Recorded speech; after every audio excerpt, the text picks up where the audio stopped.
પ્રભુનો આભાર. આજની સવારની પ્રેમી સલામ મિત્રો, જય મસીહ કી.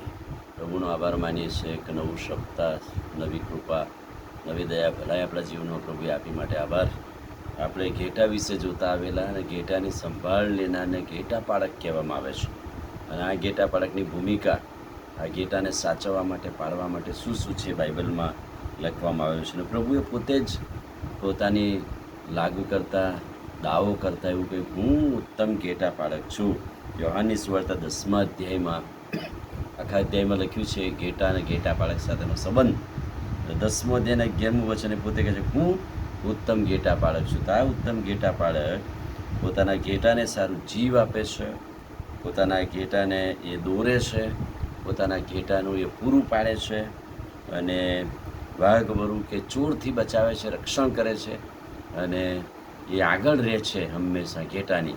અને એ ઉત્તમ ઘેટા પાળકે આપણને એ નમૂનો આપેલો છે, એટલા માટે કે એ આપણા દોરનારની આપણા પ્રભુ છે. અને એટલે આપણે ગીતશાસ્ત્ર 23 કહે છે કે યહોવા મારો પાળક છે, તેથી મને કશી ખોટ પડતી નથી. અને ઉત્તમ ઘેટા પાળક એ ઘેટાને સાચવવા માટે નોકરો અને ચાકરો પણ રાખે છે. તો બાઇબલ એમ કહે છે કે ચાકર તો ખાલી કામ કરે છે, પણ વાઘ વરુ ચોરને જોઈને નાસી જાય છે. પણ ઉત્તમ ઘેટા પાળક એ હંમેશા આગળ રહે છે અને પોતાનો જીવ પણ આપે છે. ઉત્તમ ઘેટા પાળકને બાઇબલમાં જુદા જુદા નામ કે બિરુદ આપવામાં આવેલા છે.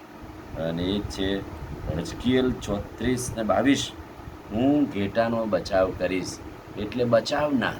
અને એટલે આપણો પ્રભુ એ આપણો ઉત્તમ ઘેટા પાળક છે, એ આપણને બચાવે છે, દોરે છે, પૂરું પાડે છે, બરાબર, પણ એ આપણો બચાવ કરે છે, નાશમાંથી બચાવે છે. 1 પિત્તર 5:4 એને મુખ્ય ઘેટા પાળક કહેવામાં આવે છે. એટલે કે જ્યારે મુખ્ય ઘેટા પાળક પ્રગટ થશે ત્યારે કહે છે કે જે ઇનામની વાત છે એ લખી છે. એટલે મુખ્ય ઘેટા પાળક એ પણ પ્રભુ ઈસુ ખ્રિસ્તના ગયા પછી પ્રભુએ પિત્તરને કહ્યું કે તું મારા ઘેટાને પાડીશ. એટલે એને ઘેટા પાળક કે દોરનાર બનાવ્યો. પણ મુખ્ય ઘેટા પાળક એ તો પ્રભુ ઈસુ ખ્રિસ્ત છે.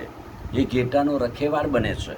હેબ્રુ 13:20, શાંતિનો દેવ જે ઘેટાનો મોટો રખેવાળ છે. એટલે એ બાઇબલમાં એમને મોટો રખેવાળ કહેવામાં આવેલું છે. એ જીવોનો પાળક ને અધ્યક્ષ. એ પોતાના આપણી જીવની ચિંતા રાખે છે. અને અધ્યક્ષ એટલે દોરનાર. 1 પિત્તર 2:25 લખ્યું છે. એ મારો પાળક વ્યક્તિગત રીતે. ગીતશાસ્ત્ર 23:1, યહોવા મારો પાળક, મારો પ્રભુ, મારો દોરનાર, એમ આપણે કહીએ છીએ. હવે ભરવાડ કે ઘેટા પાળક એ પોતાની પાસે કેટલાક હથિયાર રાખતા હતા. અને હથિયારની વાત પણ બાઇબલમાં લખી છે. એ કાઠી અને લાકડી રાખતા હતા, છડી રાખતા હતા.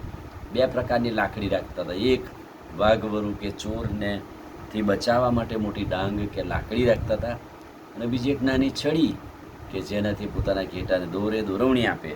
અને ગીતશાસ્ત્ર 23:4 શું કહે છે? તારી લાકડી અને તારી છડી એ મને દિલાસો આપે છે. બીજી વાત, એ એમની પાસે શું રાખતા હતા ભરવાડો? એ ભરવાડો કહે છે કે પોતાની પાસે જોડણી અને થેલી રાખતા હતા.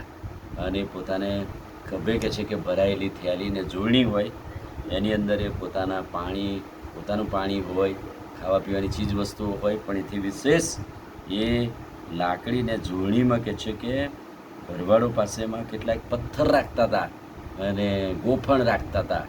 ગોફણ એક એવું હથિયાર કે જેનાથી એ જંગલી જનાવરો હુમલો કરવા આવે તો ગોફણથી મારે ને.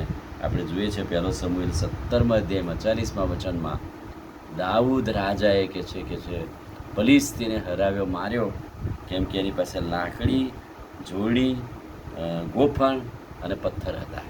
અને આ એમનું હથિયાર કે સાધનથી એ ઘેટાનો બચાવ કરતા હતા. અને આપણો પ્રભુ એ ઉત્તમ ઘેટા પાળક છે, આપણા માટે બધું પૂરું પાડે છે. એમની લાકડીને એમની છડી એ આપણને દિલાસો આપે છે. આમીન. પ્રાર્થના કરી. પ્રભુ, આજે સવારે તમારા અદ્ભુત નજાયબ વચનને માટે આભાર. વચનના પ્રકાશમાં અમને દોરો. તમે અમારા ઉત્તમ ઘેટા પાળક છો. તમે અમને દોરો છો, પૂરું પાડો છો. ધન્યવાદના અર્પણ સાથે અમે અમારી જાતોને મૂકીએ છીએ. પ્રાર્થના પ્રભુ ઈસુના નામમાં કરીએ છીએ. સાંભળો ને માન્ય કરો. આમીન. God bless you.